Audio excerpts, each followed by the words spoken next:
अब जरा वो खबरें जो दिन भर छाई रही सिलसिलेवार तरीके से कैसे खबरों का सिलसिला आगे बढ़ रहा था, आइए आपको दिखाते हैं सुबह से शाम तक क्या हुआ।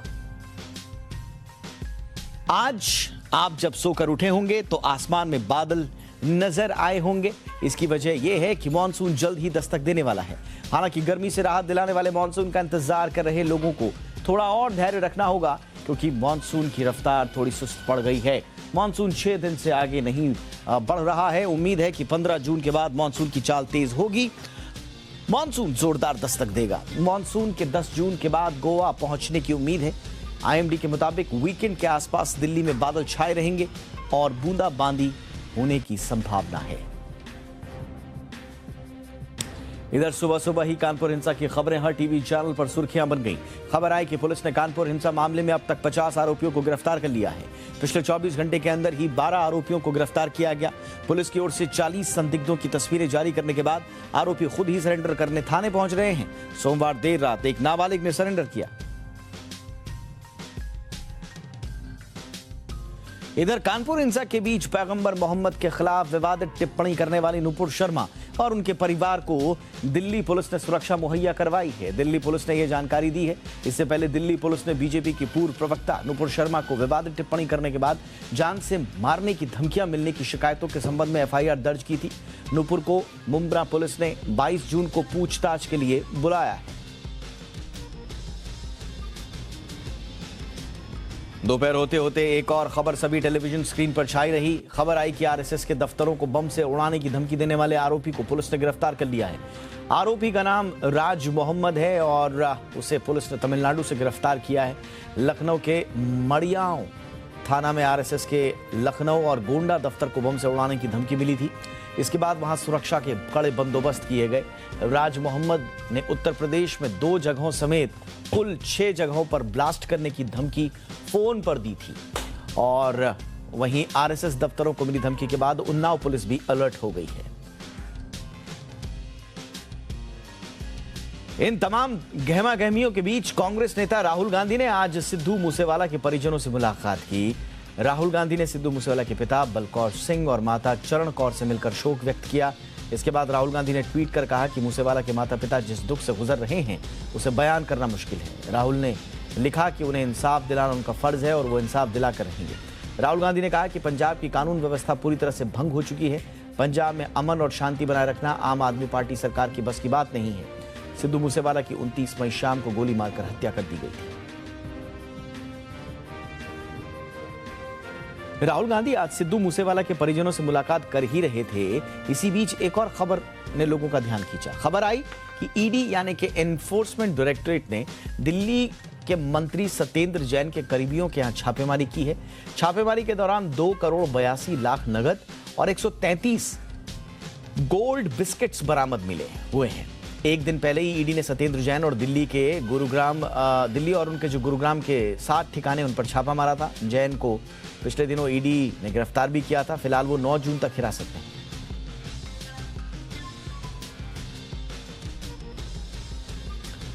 इधर कर्नाटक में हिजाब विवाद का मामला खत्म होता दिखाई नहीं दे रहा है। इस मामले में कर्नाटक हाईकोर्ट का फैसला देने के बाद भी मुस्लिम छात्राएं इसे मानने के लिए तैयार नहीं है। अब उप्पी नगंडी गवर्नमेंट कॉलेज के मैनेजमेंट ने पिछले हफ्ते कक्षा के भीतर हिजाब पहनने की अनुमति की मांग को लेकर विरोध प्रदर्शन करने वाली 23 छात्राओं को निलंबित कर दिया है। सूत्रों के मुताबिक पिछले हफ्ते दक्षिण कन्नड़ जिले के पुत्तूर तालुक में कॉलेज की जो छात्राएं हिजाब पहनकर आईं और कक्षा में हिजाब पहनने की अनुमति की मांग को लेकर विरोध प्रदर्शन करने लगी। और शाम होते होते खबर आई कि उत्तर प्रदेश के गाजियाबाद के मंकी पॉक्स के संदिग्ध मामले में नेगेटिव रिपोर्ट आई है।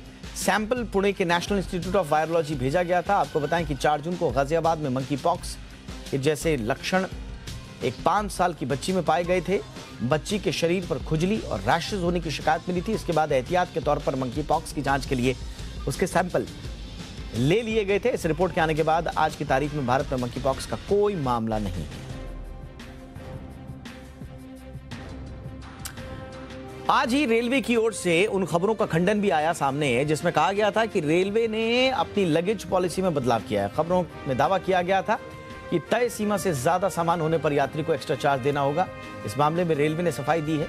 रेलवे ने लगेज पॉलिसी में बदलाव को अफवाह करार दिया है। इंडियन रेलवे ने साफ किया कि आपको ट्रेन में बिना बुकिंग के सामान ले जाने पर कोई अतिरिक्त पैसे खर्च नहीं करने होंगे। रेलवे के मुताबिक मौजूदा समय में 10 साल पुरानी लगेज पॉलिसी है, जो कि अभी तक लागू है। नियमों के मुताबिक यात्री जिस श्रेणी में यात्रा कर रहे हैं उसी के आधार पर 40 किलोग्राम से 70 किलोग्राम तक का भारी सामान वो ले जा सकते हैं।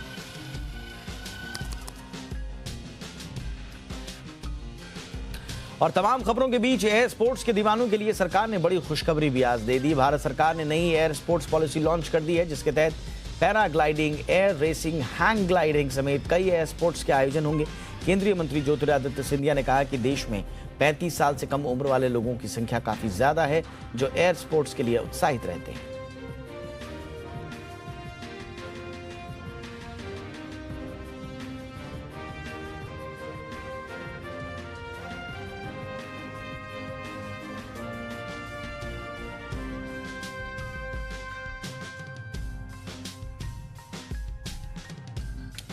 और आइए अब शुरू करते हैं आज की हमारी कवर स्टोरी।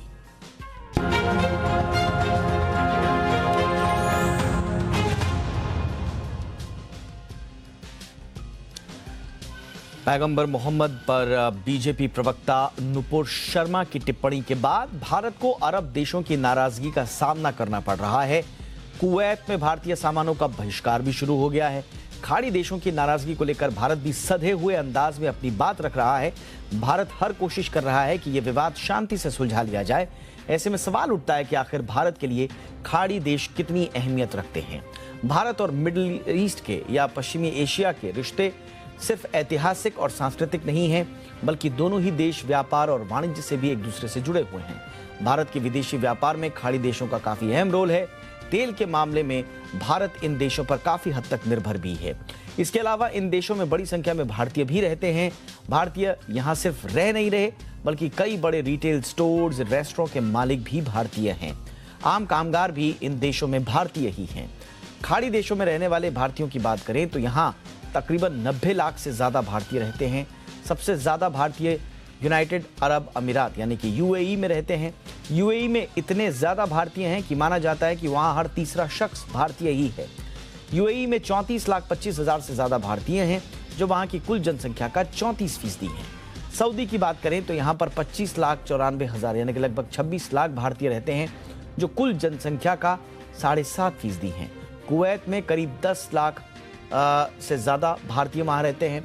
ओमान में भी लगभग 8 लाख और कतर में लगभग 7.5 लाख, बहरीन में 3.5 लाख, जॉर्डन में करीब 20,000, इराक में करीब 18,000, तो लेबनान में 8,500 के करीब भारतीय रहते हैं। ऐसे में अगर यहाँ भारतीय सामान और कारोबार का विरोध होता है तो इससे यहाँ रह रहे लोगों की काफ़ी मुश्किलें बढ़ सकती हैं, जिनमें भारतीय हैं।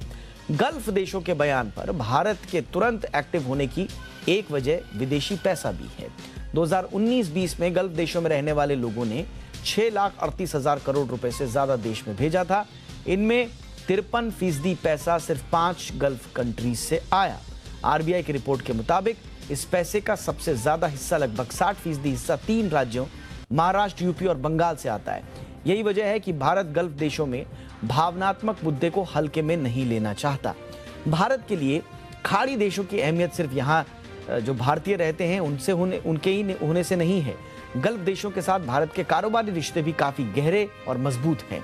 खाड़ी देशों से ट्रेड की बात करें तो यूएई भारत के सबसे बड़े ट्रेड पार्टनर्स में से एक है। केंद्रीय वाणिज्य मंत्रालय ने अपनी रिपोर्ट में बताया कि यूएई, सऊदी अरब और कतर भारत के टॉप ट्रेडिंग पार्टनर्स में से एक हैं। 2019-20 में भारत और यूएई के बीच 5,66,000 करोड़ रुपए का कारोबार हुआ था। इसमें भारत ने यूएई को 2,20,000 करोड़ रुपए डॉलर के जो सामान हैं उनका निर्यात किया था। इसके अलावा सऊदी अरब भारत का चौथा सबसे बड़ा ट्रेडिंग पार्टनर भी है और कभी कभी ये तीसरे नंबर पर या आ जाता है। भारत का सऊदी अरब के साथ 3,33,000 करोड़ रुपए का ट्रेड है। वहीं भारत आने वाले कुल कच्चे तेल में तकरीबन 60% तेल खाड़ी देशों से आता है। भारत के लिए खाड़ी देशों का राजनीतिक और सामरिक महत्व भी है। भारत के लिए खाड़ी देशों के साथ व्यापार, निवेश, ऊर्जा जैसे क्षेत्रों में सहयोग के अवसर लगातार पैदा हो रहे हैं। खाड़ी देशों में भारतीय टेक्नोलॉजी, निर्माण, होटल्स, फाइनेंस, इनसे तमाम जुड़ी हुई जो सर्विस सेक्टर की कंपनियां हैं उससे जुड़ी हुई हैं, कंस्ट्रक्शन के क्षेत्र में है, हॉस्पिटैलिटी, हाउस होल्ड जो हेल्प है, तमाम जो फील्ड्स हैं, जो सेक्टर्स हैं, वहाँ पर भारतीय कंपनियां एक्टिव हैं। खाड़ी देशों का भू राजनीतिक महत्व भी है। ईरान से होते हुए भारत जहां मध्य एशिया और यूरोप पहुंचता है, तो वहीं ओमान के जरिए पश्चिमी हिंद महासागर पर भारत अपनी पकड़ मजबूत रखता है। ओमान में भारत के 3 नौसेना बेस हैं, एक एयरबेस भी यहां पर है। ऐसा नहीं है कि सिर्फ भारत अरब देशों की जरूरत है, भारत को अरब देशों की जरूरत है, सिर्फ भारत को ही नहीं है बल्कि अरब देशों के लिए भी भारत काफी ज्यादा अहम साझेदार है और भारत भी उतना ही जरूरी है अरब देशों के लिए। दरअसल भारत न सिर्फ गल्फ देशों का बड़ा तेल खरीदार है बल्कि भारत की तरफ से उसके स्किल्ड लेबर भी मिलते हैं। इसके साथ ही भारत कई खाने पीने की चीज़ों का भी आयात करता है। इसमें लगभग 85% खाने पीने की चीज़ें जो हैं भारत से आयात की जाती हैं, जबकि 93% अनाज भी भारत से ही खरीदा जाता है। इसके साथ ही भारत बड़े पैमाने पर चावल, मांस, मसाला, फ्रूट्स, वेजिटेबल्स का निर्यात भी करता है। ऐसे में द्विपक्षीय संबंधों को मजबूत रखने के लिए दोनों ही तरफ से कोशिशें की जाती हैं और यही वजह है कि इस्लामिक देशों के संगठन ऑर्गेनाइजेशन ऑफ इस्लामिक कोऑपरेशन यानी कि OIC में भारत के ना होने के बावजूद भी खाड़ी देश इसमें भारत का पक्ष रखते हैं, उसकी बात गंभीरता से लेते हैं। सऊदी अरब और UAE धारा 370 और कश्मीर के मुद्दे पर भारत के साथ समय समय पर खड़े रहे। भारत और खाड़ी देशों से दोस्ती 1947 से ही है। UAE तो हमारा हाल ही में फ्री ट्रेड एग्रीमेंट जिसके साथ हमने साइन किया है, ये देश भी बना है और लगातार हमारे खाड़ी देशों के साथ रिश्ते बहुत मजबूत होते रहे हैं और ये दोनों तरफ का फलसफा है। ये किसी एक पक्ष की ओर झुका हुआ नहीं है बल्कि दोनों तरफ एक मजबूत साझेदारी और समझदारी के साथ आगे बढ़ने की कोशिशें की जाती रही हैं। आइए इस पर चर्चा करते हैं और इस चर्चा के लिए इस वक्त मेरे साथ पूर्व विदेश सचिव और पूर्व राजनयिक पिनाक चक्रवर्ती साहब हमारे साथ जुड़ चुके हैं। चक्रवर्ती सर, बहुत बहुत स्वागत है आपका हमारे शो पर। ये जो रीसेंट एक विवाद उपजा है प्रोफेट मोहम्मद पर, एक विवादास्पद टिप्पणी, हालांकि भारत ने साफ तौर पर कह दिया कि जिन 2 लोगों ने ये विवादास्पद टिप्पणी की थी उससे भारत सरकार का कोई लेना देना नहीं है और जो भी रेलेवेंट एजेंसीज हैं उन्होंने इस पर कड़ी कार्रवाई की है। उसके बावजूद नाराजगी थम नहीं रही है कुछ गल्फ कंट्रीज की ओर से। कितना इंपॉर्टेंट है फिलहाल भारत को सधे हुए अंदाज में अपनी बात गल्फ कंट्रीज तक पहुंचा पाना? देखिए, भारत सरकार ने अपनी बात रख दी है। ये सही बात है कि भारत सरकार का इससे कोई लेना देना नहीं है। ये एक इंडिविजुअल गवर्नमेंट है कि हाँ, वो स्पोक्समैन जो भारत सरकार जो सबसे बड़ी पार्टी है जिसकी सरकार है उसकी पर एक्शन भी हो गया। अब तो ये मामला खत्म हो जाना चाहिए और इस पे ज्यादा गौर करने की जरूरत नहीं है। गल्फ के जो देश हैं और भारत के साथ अच्छे रिश्ते हैं। हमारे लोग वहाँ बहुत हजारों क्या लाखों में काम करते हैं और हमारी जो व्यापार है, निवेश है, वहाँ से सब बहुत कुछ है, तेल लेते हैं, बहुत कुछ है हमारे रिश्ते। वो कि एक स्टेटमेंट या एक नाराजगी से वो खत्म नहीं हो जाता। तो ये तो खैर ये होना नहीं चाहिए था पर हो गया। अब इसके ऊपर हम लोग मतलब ज्यादा इसको बढ़ावा ना दें। मेरे ख्याल में इसको ठंडा करने की जरूरत है। एब्सोल्युटली, और कोशिश यही है भारत की भी समझाने की कि इस विवाद को ज्यादा तूल देने से कुछ किसी का कोई फायदा है नहीं। लेकिन सर, इस वक्त द्विपक्षीय कारोबार के लिहाज से गल्फ कंट्रीज और हमारा इस विवाद को अगर हम साइड भी रखें, दोनों का रिश्ता सर अब तक कैसा रहा है और आगे के लिए ये कितना इंपॉर्टेंट होगा दोनों पक्षों की तरक्की के लिए? देखिए, रिश्ता तो बहुत बढ़ गया है। मैं सऊदी अरेबिया में अर्ली 80s में सर्व कर चुका हूँ। मुझे मालूम है वहाँ के हालात तब क्या थे और आज हालात क्या है। तो हमारे लोग वहाँ काफी मतलब तादाद में गए हैं, काम करते हैं, हर एक फील्ड में काम करते हैं। इनफैक्ट ये भी कहा जा सकता है कि अगर हमारे भारतीय वहाँ ना हो तो उनका पूरा सिस्टम ठप हो जाएगा। तो ये भी लोग कहते हैं। पर जो हमारा जो व्यापार है वो बहुत बढ़ गया है। UAE के साथ हमने एक कॉम्प्रिहेंसिव इकोनॉमिक पार्टनरशिप एग्रीमेंट भी किया है, जिसको कुछ लोग फ्री ट्रेड एग्रीमेंट कहते हैं, पर वो फ्री ट्रेड एग्रीमेंट से भी ज्यादा है, बड़ा वो। तो ये सारा जो देखते हुए और तेल का जो हम खरीदारी करते हैं, हम वो हमारे इम्पोर्टेंट सप्लायर भी हैं। खैर, हम तेल बहुत जगह से लेते हैं। ये जो हमारे संबंध है ये बहुत सुदृढ़ है, ये बहुत गंभीर है, तो ये इतनी जल्दी इसको मतलब हिलाना या इनको सबवर्ट करना आसान नहीं है। तो जो भी मतलब ठंडे दिमाग से अगर सोचे, मैच्योरिटी से सोचे, तो ये संबंध बढ़ेंगे और ये संबंध आगे और अच्छे होंगे। बिल्कुल, ये संबंध आगे अच्छे होंगे और ये अभी दोनों तरफ से इस पर चिंताएं जो जाहिर की जा रही हैं। हालांकि इस्लामिक देशों के संगठन की ओर से सर जिस तरह का रवैया सामने आया और उसके पीछे हम ताकतें भी जानते हैं, समझते हैं, उसमें जो भारत ने बिल्कुल सख्त लहजे में कहा है कि आपको कम्युनल एजेंडे से बाहर आना पड़ेगा, ये नैरो माइंडेड सोच से आपको बाहर आना पड़ेगा, ये मैसेजिंग कितनी स्ट्रांग थी और कितनी वाजिब और जरूरी थी?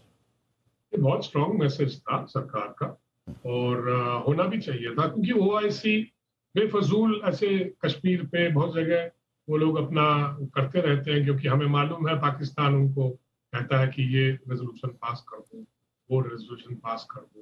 तो ओआईसी का एक अलग मतलब सेक्रेटेरिएट है, वो कर देते हैं ये सब, अपने जो मेंबर्स हैं उनको खुश करने, उससे हमें कुछ फर्क नहीं पड़ता। हमने हमेशा ये कहा है ओआईसी इरेलेवेंट है और वो आपस में जो मर्जी करें, पर हमारे जो इंटरनल डोमेस्टिक या हमारे ऊपर टिप्पणियां जो करते हैं उसका हम करारा जवाब देंगे और देते रहेंगे।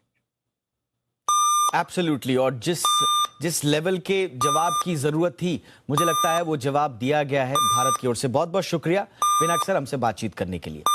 एक छोटे से ब्रेक के लिए रुकते हैं, ब्रेक के उस पार ये हमारा बुलेटिन जारी रहेगा, कुछ और खबरों के साथ फौरन हाजिर होंगे। देखते रहिए इंडिया 360।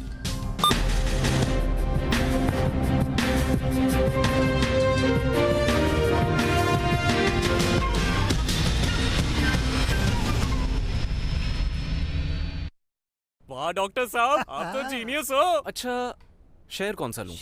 सही सवाल, गलत जगह। सही जगह है ग्लोब कैपिटल, जहां पर आपको मिलेंगे award winning research based ideas, अपने पोर्टफोलियो को मैनेज करने की सुविधा। Globe capital, money must grow. Investment in securities market are subject to market risk. Read all the related documents carefully before investing. अगर इस बार भी लीकेज बंद नहीं हुआ ना तो छत पे सो जाना। केमिकल वाटर प्रूफिंग कर रहा हूँ बे। वाह, तू क्या कर रहा है? मैं तो खाना बचा रहा हूँ। ये देख, बार बार केमिकल वाटरप्रूफिंग नहीं, एक बार एशियन पेंट्स डैम प्रूफ कराओ। वारंटी वाले वाटरप्रूफिंग के लिए कॉल करें 80504 80504।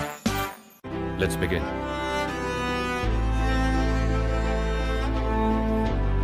ये पावर है बढ़ते कदमों की, हर देश ये टेक्नोलॉजी खरीदना चाहेगा, इसे देना पसंद करोगे? जिसका पहला हक बनता है। भैया, जो कदम इस जमीन से जुड़े रहे, अब वही करेंगे इस देश को रोशन।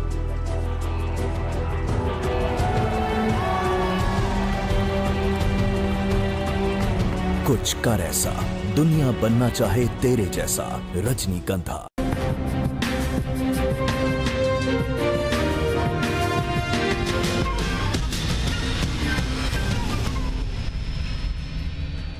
ब्रेक के बाद आपका स्वागत है। आप देख रहे हैं इंडिया 360। देश में बिजली की समस्या को देखते हुए ऊर्जा मंत्रालय ने green energy open access rule 2022 का नोटिफिकेशन जारी कर दिया है। इसके मुताबिक आपको सोलर एनर्जी लगाने के लिए किसी भी परमिशन की जरूरत नहीं होगी। यही नहीं, आप ग्रीन एनर्जी से जनरेट होने वाली बिजली को भी बेच पाएंगे। कोई भी क्षमता के अनुसार जितनी यूनिट चाहे लगा सकता है। ग्रीन एनर्जी के तहत बिजली उत्पादन की कोई सीमा नहीं होगी। इस नोटिफिकेशन के बाद सोलर पैनल लगाना आसान हो गया है। तो एक तरफ सरकार जहां क्लीन एनर्जी को बढ़ावा देना चाहती है, ग्रीन एनर्जी को बढ़ावा देना चाहती है, तो वहीं देश में इलेक्ट्रिक व्हीकल के इस्तेमाल को बढ़ावा देने पर भी फोकस है। इसी के तहत है ये भी। इसके लिए सरकार इसी साल बैटरी स्वैपिंग पॉलिसी को लागू करने का लक्ष्य तैयार कर रही है। इस मुद्दे पर नीति आयोग ने आज एक अहम बैठक भी की है। इसमें यह फैसला लिया गया है कि गाड़ियों में एक ही स्टैंडर्ड की बैटरीज का इस्तेमाल किया जाएगा।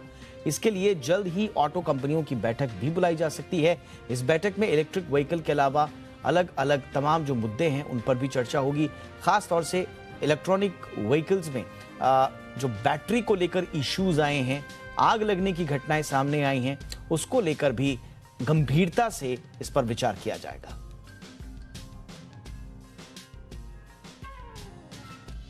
वैसे क्लीन और ग्रीन एनर्जी के भारत में ही नहीं हो रहे हैं प्रयास, पर पूरी दुनिया में हो रहे हैं। दुनिया भर का ऊर्जा संकट खत्म करने के लिए और क्लीन एनर्जी को बढ़ावा देने के लिए अब जमीन पर सूरज बनाया जा रहा है। जी हां, क्या है ये सूरज और कैसे ये उतर आया है जमीन पर, देखिए इस रिपोर्ट में।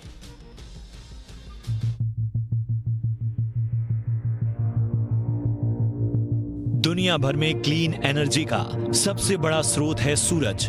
लेकिन क्या हो अगर आसमान के सूरज की तरह ही जमीन पर भी सूरज बना लिया जाए? जमीन का ये सूरज भले ही आसमान पर नहीं चमकेगा, लेकिन ये क्लीन एनर्जी का सबसे बड़ा स्रोत होगा। एक ऐसा स्रोत जिसे कभी खत्म होने का डर नहीं होगा और इसकी ऊर्जा से पूरी दुनिया रोशन होगी। कुछ साल पहले अगर कोई 2 सूरज चमकने की बात कहता तो इसे हंसी में टाल दिया जाता, लेकिन अब ऐसा नहीं है। भारत समेत 35 देशों के वैज्ञानिक कृत्रिम सूरज पर काम कर रहे हैं। फ्रांस के सेंट पॉल लेज ड्यूरेंस इलाके में इस शोध के लिए विशाल प्रयोगशाला बनाई गई है। दुनिया भर में साफ और स्वच्छ ऊर्जा स्रोतों को हासिल करने के लिए यहाँ सूरज बनाया जा रहा है। जब ये सूरज तैयार हो जाएगा तब मानव इतिहास का ऊर्जा का सबसे बड़ा संकट खत्म हो जाएगा। इसके साथ ही जलवायु परिवर्तन के असर को भी कम करने में मदद मिलेगी।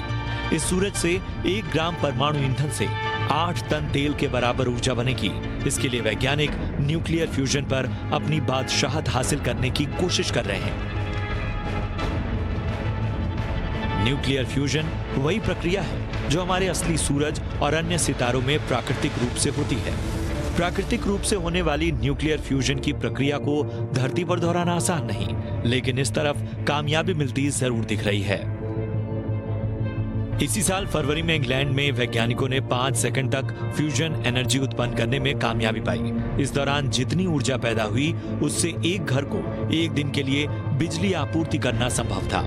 वैज्ञानिकों के मुताबिक न्यूक्लियर फ्यूजन के जरिए जीवाश्म ईंधन के विपरीत असीमित ऊर्जा मिलती है। इसमें जरा भी ग्रीन हाउस गैस नहीं निकलती है। इससे रेडियो एक्टिव कचरे से भी मुक्ति मिलने की उम्मीद है। फ्रांस के अंतरराष्ट्रीय थर्मो न्यूक्लियर प्रयोगात्मक रिएक्टर पहला ऐसा डिवाइस होगा जो लंबे वक्त तक फ्यूजन रिएक्शन जारी रख सकेगा। इसका डिजाइन बनाने में Bharat, Japan, Korea, European union और अमेरिका की अहम भूमिका है। जमीन पर सूरज बनाने के लिए एक खास प्रक्रिया अपनाई जा रही है। एक विशेष मशीन में भारी हाइड्रोजन के अणुओं को डाला जाता है और मशीन के चारों तरफ सुपर मैग्नेट एक्टिव कर दिए जाते हैं। इससे अंदर प्लाज्मा बन जाता है। मैग्नेटिक फील्ड के जरिए प्लाज्मा को बांधे रखा जाता है, जिससे ऊर्जा बाहर आकर मशीन की दीवारों को गर्म न करे। प्लाज्मा को 15 करोड़ डिग्री सेल्सियस तक गर्म किया जाता है, जिससे ड्यूटेरियम और ट्राइटियम का फ्यूजन होता है। फ्यूजन प्रक्रिया में यह अतिरिक्त द्रव्य ऊर्जा में बदल जाता है। यह तो तय है कि अगर जमीन पर सूरज बनता है तो इससे दुनिया के ऊर्जा संकट को खत्म करने में मदद मिलेगी। ब्यूरो रिपोर्ट, जी मीडिया।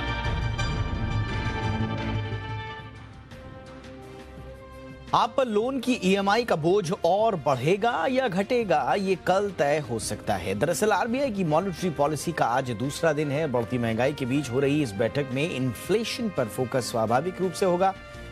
ऐसे में संभावना जाहिर की जा रही है कि इस बार रेपो रेट में इजाफा हो सकता है। अगर ब्याज दरों में इजाफा होता है तो आपके लिए नया लोन लेना महंगा हो सकता है। वहीं आपकी मौजूदा ईएमआई भी बढ़ सकती है। कल आने वाली क्रेडिट पॉलिसी में आरबीआई की ओर से क्या हो सकता है ऐलान, इस पर जी बिजनेस के एक्सपर्ट पोल के साथ जुड़ रहे हैं मेरे सहयोगी वरुण। वरुण, बताएं क्या कह रहा है जी बिजनेस का एक्सपर्ट पोल। देखिए, इस बार की आरबीआई की पॉलिसी में एक बात तो तय है कि रेट हाइक होने हैं। इसके लिए हमारे पोल पार्टिसिपेंट से पहला सवाल यही था कि कितना रेट हाइक आरबीआई करने वाला है। और यहाँ पे एक सुर में हमारे सभी के सभी पोल पार्टिसिपेंट्स का कहना है कि करीब 40 से 50 बेसिस पॉइंट के आसपास का रेट हाइक जो है आरबीआई करने वाला है। अगला सवाल हमारा रिवर्स रेपो रेट को लेकर था कि क्या आरबीआई रिवर्स रेपो रेट में भी बढ़ोतरी करेगा तो यहाँ पे 60% लोगों का कहना था कि नहीं, रिवर्स रेपो रेट में शायद आरबीआई बदलाव ना करे, लेकिन 40% लोगों का कहना था कि हाँ, रिवर्स रेपो रेट में आरबीआई करीब 50 बेसिस पॉइंट के आसपास की बढ़ोतरी कर सकता है। हमारा अगला सवाल सीआरआर को लेकर था कि क्या आरबीआई सीआरआर में कोई बढ़ोतरी करेगा, तो यहाँ पे 80% लोगों का कहना था कि नहीं, आरबीआई सीआरआर रेट में कोई बदलाव नहीं करेगा। 20% लोगों का कहना था कि हाँ, आरबीआई सीआरआर रेट में कोई बदलाव कर सकता है। अगला सवाल हमारा पॉलिसी स्टैंस को लेकर था कि क्या आरबीआई इस बार पॉलिसी स्टैंस अपना बदलेगा, तो यहाँ पे 80% लोगों का कहना था कि हाँ, आरबीआई अपना पॉलिसी स्टैंस बदलेगा, जबकि 20% लोगों का कहना था कि नहीं, आरबीआई अपना स्टैंस नहीं बदलने वाला है। यानी कि अकोमोडेटिव से अगर आप देखेंगे तो आरबीआई अपना स्टैंस इस बार बदलने वाला है। इन्फ्लेशन को लेकर अगला सवाल था कि क्या आरबीआई अपने इन्फ्लेशन के फोरकास्ट में इस बार बढ़ोतरी करेगा, तो यहाँ पे 80% लोगों का कहना था कि हाँ, आरबीआई बढ़ोतरी करेगा। 20% लोगों का कहना था कि आरबीआई बढ़ोतरी नहीं करने वाला है। आखिरी सवाल जीडीपी को लेकर था। हाल ही में आपने देखा काफ़ी सारे एजेंसीज ने भारत की जीडीपी के फोकास्ट को घटाया है, तो हमने जानना चाहा कि क्या आरबीआई भी अपने जीडीपी फोकास्ट को घटाएगा, तो यहाँ पे 60% का लोगों का कहना था कि नहीं, आरबीआई अपने जीडीपी फोकास्ट को नहीं घटाने वाला है, जबकि 40% पोल पार्टिसिपेंट्स का मानना था कि आरबीआई अपने जीडीपी फोकास्ट को घटा सकता है। तो इस पोल को अगर आप कुल मिला के देखेंगे तो इस बार करीब 40 से 50 बेसिस पॉइंट के आसपास का रेट हाइक होने वाला है। आरबीआई अपना स्टैंड जो है अकोमोडेटिव से अब बदलने वाला है, और साथ ही साथ इन्फ्लेशन का जो उनका फोकास्ट है उसमें भी आरबीआई बढ़ोतरी कर सकता है। बहुत बहुत शुक्रिया इस तमाम जानकारी के लिए वरुण। आगे बढ़ते हैं। ये कोई उपलब्धि नहीं है, लेकिन सच्चाई यही है कि दुनिया का हर छठा शुगर का मरीज भारत से है। इससे बड़ी चौंकाने वाली बात यह है कि पिछले 30 सालों में देश में शुगर के मरीजों की संख्या में 2.5 गुना से ज्यादा की बढ़ोतरी हुई है। आईसीएमआर के ताजा स्टडी में यह हैरान कर देने वाले खुलासे हुए हैं।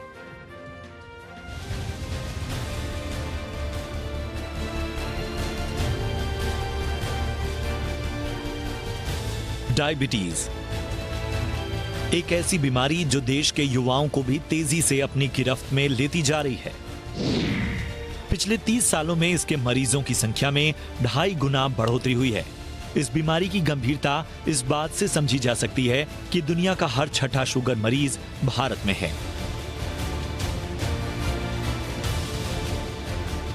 ये चौंकाने वाला सच उन लोगों के लिए चेतावनी है जो खराब खानपान और बेतरतीब लाइफस्टाइल के शिकार हैं। Indian council of medical research यानी आईसीएमआर ने अपनी ताजा स्टडी में शुगर के मरीजों को लेकर जो तस्वीर पेश की है वो और भी डराने वाली है। स्टडी के मुताबिक अब शुगर की बीमारी शहर के साथ साथ ग्रामीण इलाकों में पैठ जमा चुकी है। मौजूदा डेटा के मुताबिक शहरी आबादी में जहां 14.25% लोग इस बीमारी से पीड़ित हैं, वहीं ग्रामीण इलाकों में यह आंकड़ा 7% के करीब पहुंच चुका है। और तो और इसकी जद में अब वो युवा भी आ रहे हैं जिनकी उम्र 25 से 34 साल के बीच है। डायबिटीज 2 तरह का होता है, टाइप 1 और टाइप 2। फिलहाल आईसीएमआर ने टाइप 1 डायबिटीज के मरीजों के लिए एक गाइडलाइन जारी की है। आईसीएमआर के मुताबिक देश में करीब 2.5 लाख लोगों को टाइप 1 शुगर है। इनमें 96,000 वो बच्चे भी शामिल हैं जिनकी उम्र 14 साल से कम है, और इस एज ग्रुप में सालाना 16,000 नए केस जुड़ रहे हैं।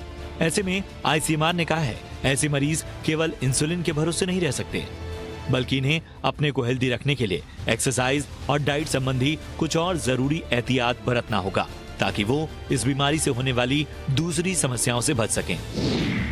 दरअसल टाइप 1 में शरीर में इंसुलिन बनना कम हो जाता है या बंद हो जाता है। इसे दवाओं से नियंत्रित किया जा सकता है। टाइप 1 शुगर को कंट्रोल रखने के लिए insulin analogue, pump, insulin delivery system and sensor जैसी तकनीकें भी काफी कारगर हैं। टाइप 1 शुगर के लक्षणों की बात करें तो बहुत ज्यादा प्यास लगना, ज्यादा बार पेशाब आना, थकावट और सुस्ती महसूस होना, घाव धीरे धीरे ठीक होना, भूख महसूस करना, खुजली, स्किन डिजीज, धुंधला दिखना, बॉडी वेट का अचानक घटना, चक्कर आना और पैरों की मांसपेशियों में ऐंठन की शिकायत होना। इतना ही नहीं, शुगर के मरीजों को खास एहतियात बरतना पड़ता है, क्योंकि इसके चलते किडनी की बीमारी, अंधापन और हार्ट की बीमारी का खतरा काफी बढ़ जाता है।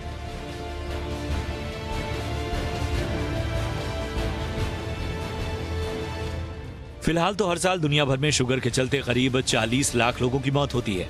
वहीं कोरोना भी शुगर के मरीजों के लिए बेहद घातक साबित हुआ है। ऐसे में हम अगर शुगर की बीमारी से तौबा करना चाहते हैं तो संतुलित आहार और एक्सरसाइज को अपना दोस्त बनाना होगा और खराब लाइफस्टाइल से बचना होगा। Bureau report, ji media.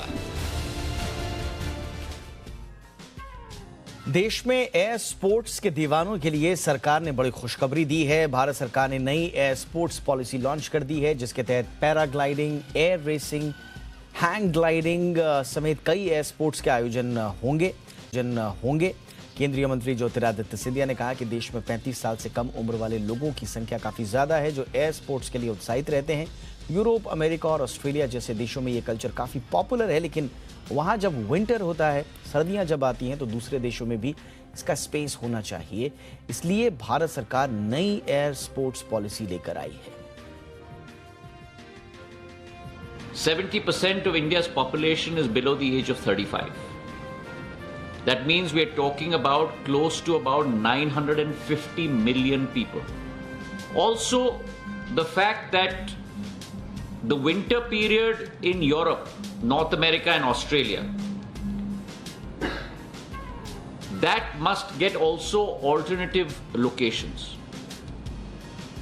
And that can be the go-to destination in the form of India for these air sports. Because of the harsh winter conditions in those continents, all of that activity can move to India. इन दिनों UP के उन्नाव के एक inspector का video social media पर जमकर viral हो रहा है। वीडियो में इंस्पेक्टर अपनी कविता से दंगाइयों को चेतावनी देते हुए नजर आ रहे हैं। पकड़ पकड़ कर हवालात में ठेले जाएंगे, पकड़ पकड़ कर हवालात में ठेले जाएंगे, दंगा करने वाले बल भर रेले जाएंगे। और शेर है शेर ये कविता के अंदाज में दंगाइयों को चेतावनी देते ये हैं उन्नाव के इंस्पेक्टर धर्मराज उपाध्याय। इन दिनों एक बार फिर ये सोशल मीडिया पर अपनी कविता से छाए हुए हैं और इस बार वो यूपी के दंगाइयों को चेतावनी देते दिखाई दे रहे हैं। पकड़ पकड़ कर हवालात में ठेले जाएंगे, पकड़ पकड़ कर हवालात में ठेले जाएंगे, दंगा करने वाले बल भर रेले जाएंगे, दंगा करने वाले तो सुना आपने दंगाइयों के नाम इंस्पेक्टर धर्मराज की कविता, जो सीधे सीधे दंगाइयों को बता रहे हैं कि यूपी में उनकी जगह जेल में ही है और उनके साथ किसी भी तरह का रहम नहीं किया जाएगा। इंस्पेक्टर धर्मराज की चेतावनी यही नहीं रुकती, आगे सुनिए। अब बुरा किया तो अच्छा अंजाम नहीं मिलने वाला, बुरा किया तो अच्छा अंजाम नहीं मिलने वाला, और जो बबूल बोए हो तुमको आम नहीं मिलने वाला। यानी पहले अपनी कविता से उन्होंने दंगाइयों को कहा कि यूपी में दंगा ना करो और अगर दंगा किया तो फिर अंजाम के लिए भी तैयार रहो। यानी बबूल का पेड़ बोया है तो कांटे ही मिलेंगे। पकड़ पकड़ कर हवालात में ठेले जाएंगे, पकड़ पकड़ कर हवालात में ठेले जाएंगे, दंगा करने वाले बल भर रेले जाएंगे। सोशल मीडिया पर इंस्पेक्टर धर्मराज पहले भी अपनी कविताओं से प्रशंसकों की तारीफ पाते रहे हैं।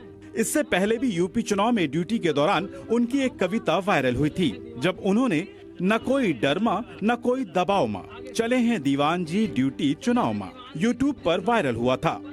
न कोई के डर मां न कोई के दबाव मां, चले हैं दीवान जी ड्यूटी चुनाव मां। इंस्पेक्टर धर्मराज की इस कविता का दंगाइयों पर क्या असर होता है ये तो आने वाला समय बताएगा, लेकिन फिलहाल उन्होंने दंगाइयों को ये बता दिया है कि यूपी में दंगा करने का अंजाम क्या होगा। ब्यूरो रिपोर्ट, जी मीडिया। देश का मौसम का हाल कुछ अजीब सा है। एक और उत्तर और मध्य भारत भीषण गर्मी से परेशान हैं। दिल्ली समेत उत्तर भारत के कई राज्यों में पारा 45 के पार चला जा रहा है, तो दूसरी ओर दक्षिण भारत को फिलहाल इस गर्मी से राहत मिली हुई है, लेकिन कई इलाकों में गर्मी से राहत दिलाने वाली जो ये बातें हैं वो कहीं कहीं आफत बनकर भी आई हैं।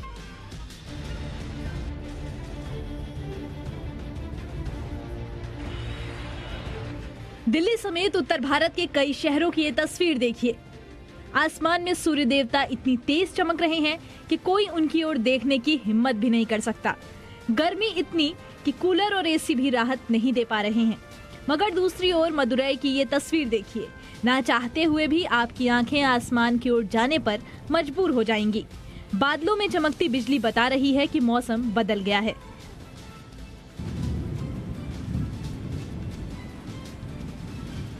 बाद में बारिश ने आसमान से जमीन पर उतरकर लोगों को गर्मी से राहत दी। उत्तर और दक्षिण भारत में मौसम की ये दो तस्वीरें देखकर आप हैरान रह गए होंगे।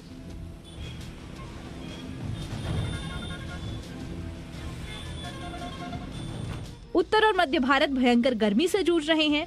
न दिन में राहत है न रात को चैन। पारा 45 डिग्री से नीचे आने के लिए राजी नहीं है। आसमान में बादल की एक झलक देखने के लिए आंखें तरस जा रही हैं।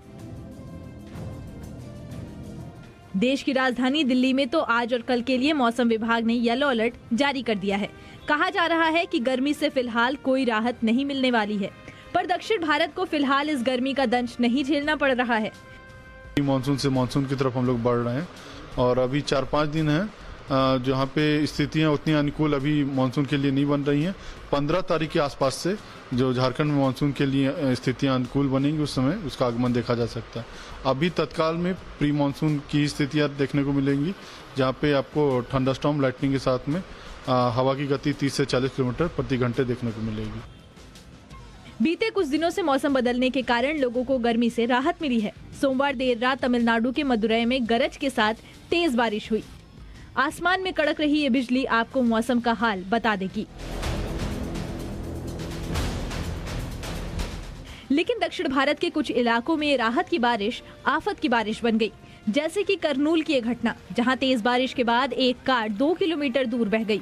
बाद में आसपास के लोगों की मदद से कार को बाहर निकाला गया। वैज्ञानिकों के मुताबिक 10 जून से मौसम में बदलाव देखने को मिलेगा और दक्षिण की ये बारिश बता रही है कि मानसून का सीजन आ चुका है। हालांकि उत्तर भारत तक पहुंचने में इससे कितना समय लगेगा, देखते हैं। ब्यूरो रिपोर्ट, जी मीडिया। इस साल की चारधाम यात्रा लगातार चर्चा में बनी हुई है। उत्तरकाशी में रविवार को हुए हादसे में 26 लोगों की जान चली गई।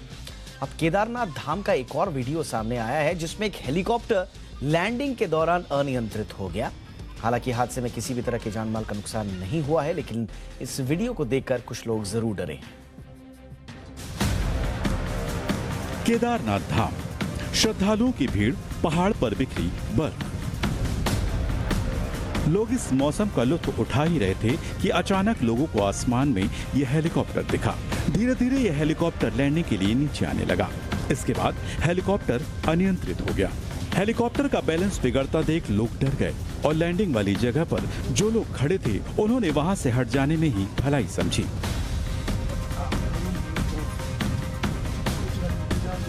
फिर हेलीकॉप्टर जमीन से टकराकर करीब 270 डिग्री तक मुड़ जाता है और फिर एकदम से रुक जाता है। हालांकि इस हादसे में किसी को कोई नुकसान नहीं हुआ।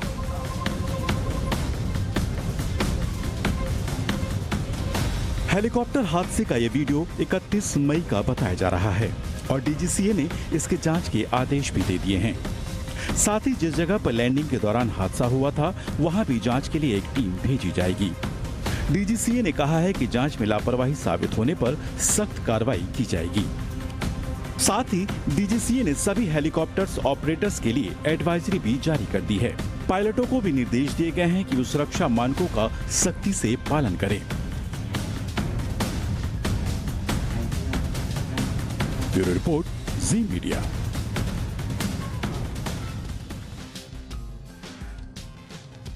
महाराष्ट्र के नासिक का मुंगसरे गांव इन दिनों खौफ में है और उनके खौफ की वजह है एक तेंदुआ जो बीते कुछ दिनों से उनके गांव के आसपास घूम रहा है।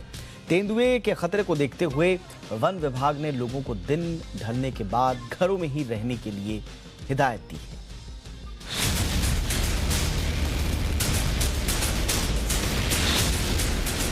रात का अंधेरा, सुनसान सड़क, एकदम सन्नाटा। घर के बाहर आराम से बैठा ये डॉगी।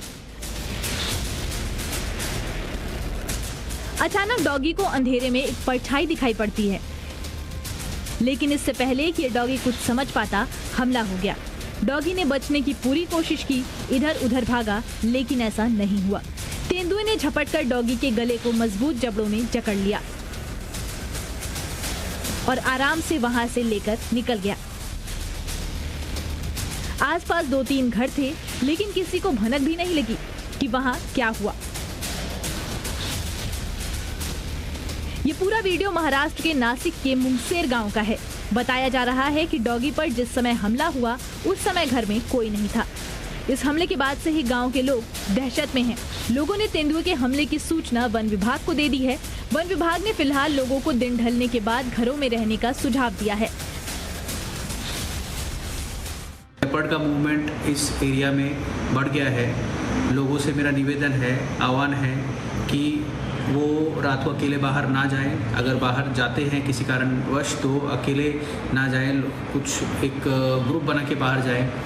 सावधानी बरतने की बहुत ज़रूरत है, क्योंकि अटैक करने की शक्यता को पॉसिबिलिटी को हम नकार नहीं सकते।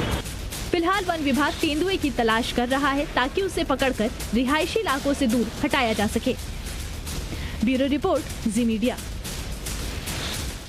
कल पेश होने वाली आरबीआई की क्रेडिट पॉलिसी से पहले आज बाजार पर भारी दबाव देखने को मिला। खराब ग्लोबल संकेतों के चलते बाजार आज कमजोरी के साथ खुले। शुरुआती गिरावट के बाद बाजार सीमित दायरे में कारोबार करते दिखे। कल आरबीआई की क्रेडिट पॉलिसी आएगी। इससे पहले ट्रेडिंग पोजीशन हल्की हुई। डाउ फ्यूचर्स भी करीब 150 अंक नीचे था, इससे भी दबाव बना। कारोबार के अंत में सेंसेक्स 568 अंक गिरकर 55,107 के लेवल पर बंद हुआ। निफ्टी 153 अंक टूटकर 16,416 के स्तर पर बंद हुआ। बैंक निफ्टी में 314 अंकों की गिरावट देखने को मिली। हम मार्केट में आज कहां सबसे ज्यादा एक्शन दिखा, कैसा था एक्शन, बताने के लिए इस वक्त मेरे साथ जुड़ चुके हैं मेरे सहयोगी अरमान नाहर। बताइए अरमान। मार्केट में आज भी दबाव देखने के लिए मिला। एक तो नर्वसनेस उसकी तो है ही सही, जो कल जो आरबीआई पॉलिसी है उसके चलते भी मार्केट में दबाव देखने को मिला। अब निफ्टी के अलावा जो स्मॉल कैप और मिड कैप है वहां पर भी आपको अच्छा खासा दबाव देखने को मिला। आप अगर टॉप निफ्टी के लूजर्स की अगर बात करेंगे तो उस सूची में आपको टाइटन, यूपीएल, डॉक्टर रेड्डी और ब्रिटानिया जैसे स्टॉक दिखेंगे जो इस टॉप निफ्टी लूजर्स की सूची में है। इसके अलावा अगर लूजर्स देखेंगे Zomato, Gujarat gas, TNCS clothing और ICICI लुम्बार्ड जैसे स्टॉक हैं जिनमें भी निफ्टी के अलावा जो लूजर्स है उस सूची में शामिल रहे। अब कौन से स्टॉक्स रहे फोकस में? MRPL जो प्राइस बैंड रिवीजन के चलते फोकस में रहा। भारत डायनामिक्स जो सरकार से जो बड़े ऑर्डर्स मिले हैं डिफेंस के लिए उसके फोकस पे रहा। सीएंट और PB फिनटेक जो प्रमोटर्स ने है जो माल बेचा है उसके चलते ये भी फोकस में रहा। अब ये तो बात हो गई थी लूजर्स की और फोकस की। अब गेनर्स कौन कौन से रहे? टॉप निफ्टी के गेनर्स की अगर आप सूची देखेंगे तो उसमें आपको कोल इंडिया, NTPC, मारुति और हीरो ऐसे स्टॉक दिखेंगे जहां पर आपको अच्छा खासा थोड़ा गेन देखा गया। इसके अलावा निफ्टी के अलावा अगर हम देखें तो उसमें टॉप गेनर्स की सूची में आपको ONGC, EPL, हनीवेल ऑटोमेशन ऐसे स्टॉक दिखेंगे जो गेनर्स की सूची में आए। ओवरऑल अगर आप देखेंगे तो मार्केट में थोड़ा दबाव भी देखने के लिए मिला। निफ्टी नहीं, स्मॉल कैप और इंडेक्स और मिड कैप इंडेक्स तीनों में अच्छा खासा प्रेशर देखने को मिला। और मार्केट पर एक्शन पर चर्चा के लिए इस वक्त हमारे साथ जुड़ गए हैं प्रॉफिट मार्ट सिक्योरिटीज के डायरेक्टर अविनाश गोरक्षकर जी। अविनाश जी बहुत बहुत स्वागत। आरबीआई की क्रेडिट पॉलिसी पहले बाजार में गिरावट दिख रही है, इस बार ब्याज दरों में बढ़ोतरी की संभावना भी जाहिर की जा रही है। ऐसे में कल बाजार का मूड क्या रह सकता है सर? नहीं, मार्केट में बहुत वॉलेटिलिटी रहेगी क्योंकि 50 बेसिस पॉइंट का हाइक तो कल मार्केट ने ऑलरेडी फैक्टरिंग किया है और मुझे लग रहा है कि बैंकों के शेयर कल काफी वोलेटाइल रहेंगे क्योंकि इंटरेस्ट रेट हाइक होने के बाद जो कमेंट्री गवर्नर साहब की आएगी वो काफी इंपॉर्टेंट रहेगी। अगर उन्होंने इन्फ्लेशन, क्रूड ऑयल को लेके थोड़ा सा कंसर्न दिखाया, हॉकिश कमेंट्री दी तो डेफिनेटली मार्केट्स इसको थोड़ा सा कंसर्निंग समझेंगे। लेकिन सबसे बड़ा जो फिगर रहेगा, जो सबके नजर में रहेगा, वो इन्फ्लेशन रहेगा क्योंकि इन्फ्लेशन को लेके काफी चिंताएं हैं। तो मुझे लग रहा है कि कमेंट्री काफी इंपॉर्टेंट रहेगी और उसके लिए कल बैंकिंग, NBFC के काउंटर्स में आपको काफी वोलेटिलिटी देखने को मिलेगी। हालांकि इंटरेस्ट रेट्स अगर बढ़ते हैं तो डेफिनेटली ये सेक्टर्स के लिए अच्छी बात है, लेकिन शॉर्ट टर्म में क्या हो सकता है कि थोड़ी बहुत बिकवाली आपको पब्लिक सेक्टर PSU बैंक में दिख सकती है। बहुत बहुत शुक्रिया सर इस तमाम जानकारी के लिए आपका। आगे बढ़ते हैं, कुछ और खबरों का करते हैं रुख। ब्रिटेन के प्रधानमंत्री बोरिस जॉनसन ने अविश्वास प्रस्ताव पर हुई वोटिंग में जीत हासिल की है। अविश्वास प्रस्ताव जीतने के बाद बोरिस जॉनसन PM पद पर बने रहेंगे। अविश्वास प्रस्ताव जीतने के बाद PM बोरिस जॉनसन ने कहा कि यह निर्णायक और बेहद ही सकारात्मक परिणाम है। 148 सांसदों ने बोरिस के खिलाफ वोट किया जबकि 211 सांसदों ने उनके समर्थन में वोट डाले। आपको बताएं कि जॉनसन के ही पार्टी के सांसदों ने उनसे इस्तीफे की मांग की थी। कोरोना महामारी के दौरान बोरिस जॉनसन का पार्टी करते हुए वीडियो सामने आया था, उसके बाद उनके खिलाफ अविश्वास प्रस्ताव लाया गया था।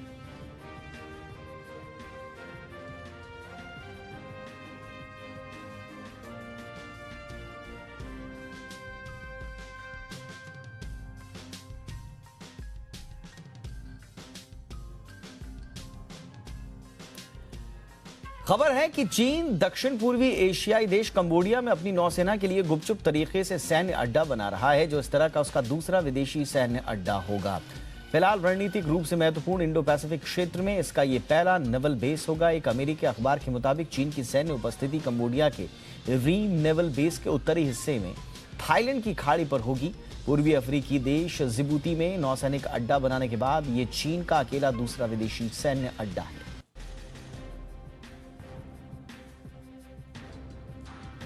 इधर पाकिस्तान ने एक बार फिर से कश्मीर का राग अलापा है। पाकिस्तान के विदेश मंत्री बिलावल भुट्टो जरदारी ने कहा है कि वो भारतीय अधिकृत ये जो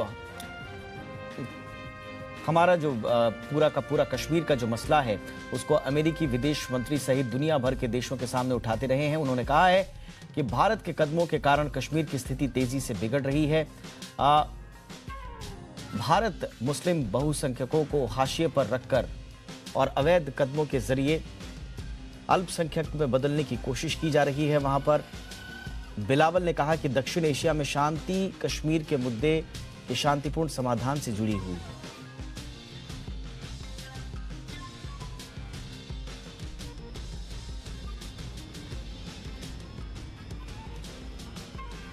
सड़कों या फिर घरों में सफाई अभियान चलते आपने बहुत देखा होगा, लेकिन क्या आपने समंदर में सफाई अभियान चलते देखा है? ग्रीस में ऐसा ही कुछ हो रहा है। यहाँ बीते 2 हफ्तों से समंदर में सफाई अभियान चलाया जा रहा है और आपको जानकर ये हैरानी होगी कि इन 2 हफ्तों में गोताखोरों ने 23 टन से भी ज्यादा कचरा समंदर से निकाला है।